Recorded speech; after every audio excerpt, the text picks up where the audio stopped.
The air smelled of diesel, sweat, and the sea. Down here, 300 feet below the surface of the North Atlantic, there was no day and no night. There was only the hum of the electric motors and the slow drip of water condensing on cold steel. A young machinist's mate had not breathed fresh air in 19 hours, and he had no way of knowing whether he ever would again. This was not a battlefield anyone could see. It was a steel tube the length of a city street, packed with more than 40 men, sliding silently through the dark.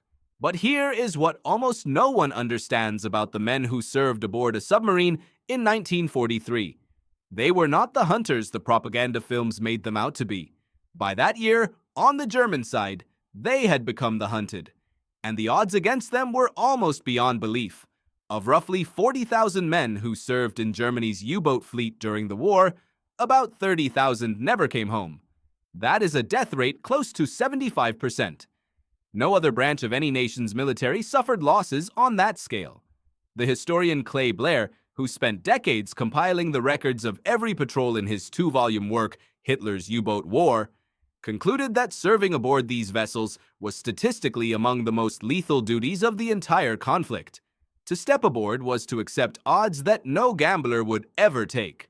So what was it actually like, hour by hour, inside that steel tube? Imagine the morning watch. Though the word morning meant nothing here. The boat was a Type VII, the workhorse of the fleet, about 220 feet long and barely wide enough for 2 men to squeeze past each other in the central passage. There were no separate quarters for the crew. There was no privacy of any kind. Men slept in narrow bunks stacked along the hull, and because there were not enough bunks for everyone, they practiced what the men called hot bunking. One sailor crawled out of a bunk still warm from the body of the man who had just taken his place. The blankets never had time to cool. Food was stored in every conceivable space. Tins were jammed under floor plates. Sausages and hams hung from the ceiling in the control room, swaying with the motion of the sea, so that men had to duck beneath them as they worked. Fresh bread lasted only days before mold crept across it in pale fuzz. The crews had a grim nickname for the moldy loaves. They called them rabbits because of the white fur that grew on the crust. The men cut the worst of it away and ate the rest. There was nothing else.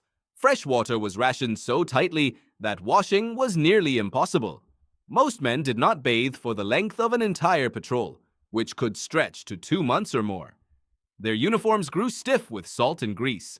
A peculiar, unforgettable odor settled into everything, a mixture of diesel oil, unwashed bodies, rotting food, and the chemical tang of the batteries.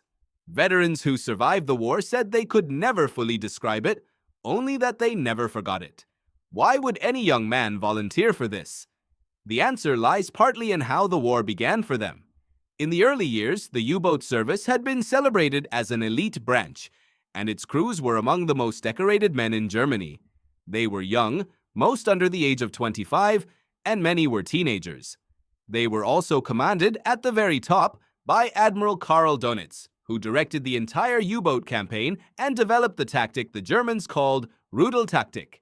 In English, it became known as the Wolf Pack. Rather than attacking alone, groups of submarines would gather in the path of an Allied convoy, a tightly guarded fleet of merchant cargo ships, and strike together in coordinated assaults. For a time, the tactic worked with devastating effect. But 1943 was the year it all came apart. By the spring of that year, the men aboard these boats were sailing into a trap that had quietly closed around them. The Allies had cracked the German naval codes. They had blanketed the ocean with long-range aircraft, and they had perfected a sound detection system the British called ASDIC, an early form of sonar that sent pulses of sound through the water and listened for the echo bouncing off a submerged hull. To the men inside the boat, that echo arrived as a high metallic ping against the steel around them. It was the sound of being found. And once a boat was found, the depth charges followed. The crews called those depth charges WABOs, short for the German word for water bombs. They were drums of explosives set to detonate at a chosen depth, and they did not need to score a direct hit.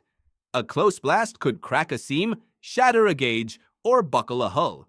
When the attacks came, the captain would take the boat as deep as he dared and order absolute silence. Engines down. Voices down. Men froze at their stations and listened to the pings drawing closer, counting the seconds, waiting.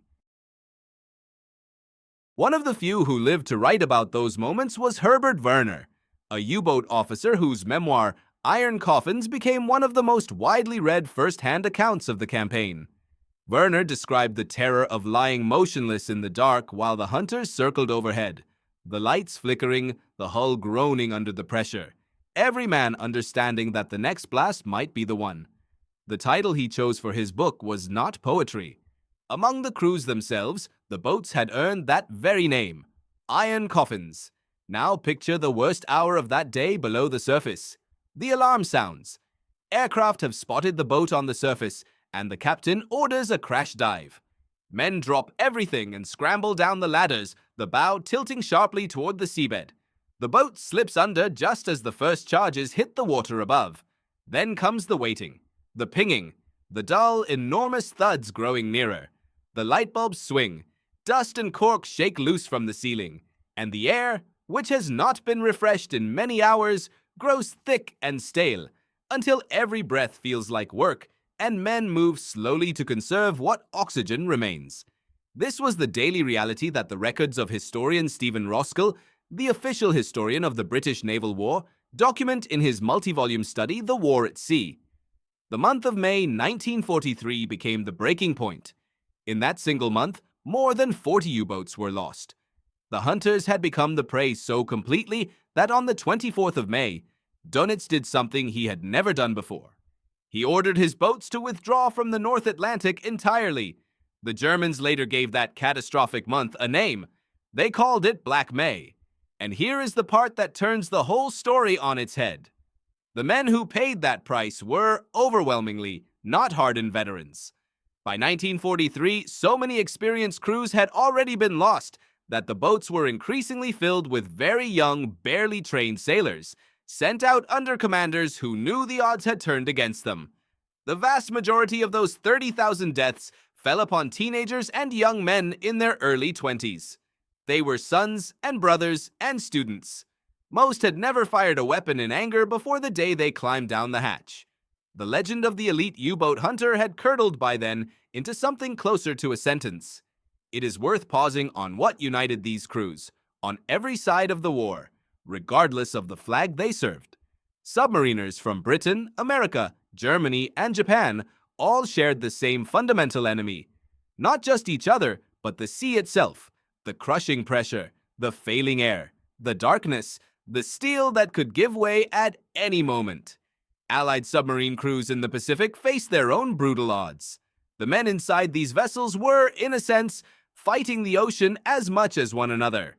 That shared ordeal is something survivors on both sides recognized in each other long after the guns fell silent. You can stand inside one of those steel tubes today. In Chicago, at the Museum of Science and Industry, there is a German submarine called U-505. It was captured intact in June of 1944 by a small group of American sailors, one of only a handful of enemy warships seized at sea by the United States Navy in the entire war. Visitors walk through its narrow passage, duck beneath the same low ceilings, and stand in the cramped control room where teenage sailors once held their breath in the dark. Schoolchildren press their hands against the cold curved hull. And for a moment, the abstraction of a number, 30,000 dead, becomes something they can almost feel. The boat is no longer a weapon. It is a place where the very young once waited to learn whether they would live. That is the quiet lesson these vessels leave behind. We remember wars through their great battles and their famous commanders, but the real weight of history is carried by ordinary people in impossible situations, by a frightened young machinist's mate who never saw daylight on the day everything changed. The air smelled of diesel, sweat, and the sea. And for the men who breathed it, that smell was the smell of being alive, in a place where survival itself had become the rarest thing in the world.